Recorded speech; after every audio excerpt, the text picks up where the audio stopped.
उल्टा मुझे बताना पड़ता है, उल्टा मुझे खाना पड़ता है, उल्टा मुझे जाना पड़ता है, उल्टा उसे समझाना पड़ता है, उल्टा मुझे पढ़ना पड़ता है। तो ये सारे सेंटेंसेस आपके डेली लाइफ में आते हैं। तो उन सारे सेंटेंसेस को बोलना बताना कैसे है इंग्लिश में, वो मैं आपको सिंपल ट्रिक बताने जा रहा हूँ। तो देखो, पहले सेंटेंसेस आप देख लें कि क्या कौन कौन से सेंटेंसेस हैं। उल्टा मुझे बताना पड़ता है, उल्टा उसे खाना पड़ता है, उल्टा हमें बोलना पड़ता है, जबकि उसे करना चाहिए लेकिन उल्टा हमें करना पड़ता है ना। उल्टा मुझे पढ़ना पड़ता है, जबकि अगला को पढ़ना चाहिए, फिर बोलते क्या, उल्टा मुझे पढ़ना पड़ता है। आपको पढ़ना चाहिए लेकिन उल्टा मुझे पढ़ना पड़ता है। तो ये सारे सेंटेंसेस हैं। इन सारे सेंटेंसेस को आपको बताने के लिए, इंग्लिश में बोलने के लिए आपको इनका प्रयोग करना होगा। देखिए, सब्जेक्ट के अनुसार हैव या हैज़ का प्रयोग करिए। उसके बाद रेदर टू का प्रयोग करिएगा सब में। उसके बाद वर्ब का फर्स्ट फॉर्म। ठीक है, चलिए।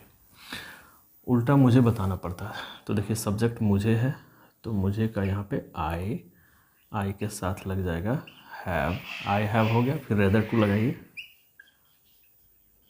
Rather to, I have rather to. अब बताना का यहाँ पे से। ठीक है, यदि टेल देते हैं तो कोई ऑब्जेक्ट दे दीजिएगा। ठीक है, उल्टा मुझे बताना पड़ता है, आई हैव रेदर टू से। ठीक है, उल्टा उसे आना पड़ता है, तो उसे का क्या होगा, ही के साथ लग जाएगा हैज़। उसके बाद रेदर टू कम। उल्टा उसे आना पड़ता है, he has rather to come. ठीक है, उल्टा हमें बोलना पड़ता है, तो हमें का वी के साथ हैव, फिर लगाइए रेदर टू सब में, रेदर टू बोलना का से लगा दीजिए। ठीक है, उल्टा हमें बोलना पड़ता था, वी हैव रेदर टू से। उल्टा मुझे पढ़ना पड़ता है, तो आई हैव रेदर टू पढ़ना का रीड। उल्टा मुझे पढ़ना पड़ता है, I have rather to read.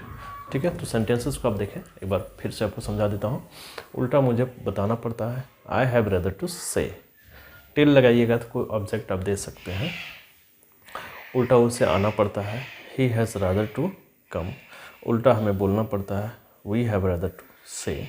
उल्टा मुझे पढ़ना पड़ता है, I have rather to read. तो इस तरह से सेंटेंसेस आप बनाएंगे आप, और उसे बोलेंगे अपने फैमिली के बीच में, अपने दोस्तों के बीच में। आपका इम्प्रेशन लाजवाब होगा, क्योंकि इन सारे सेंटेंसेस को बोलना बहुत ही अनोखा माना जाएगा, क्योंकि आप दोस्तों के बीच में ऐसा बोल देते हैं। तो so thanks for watching, wait for the next.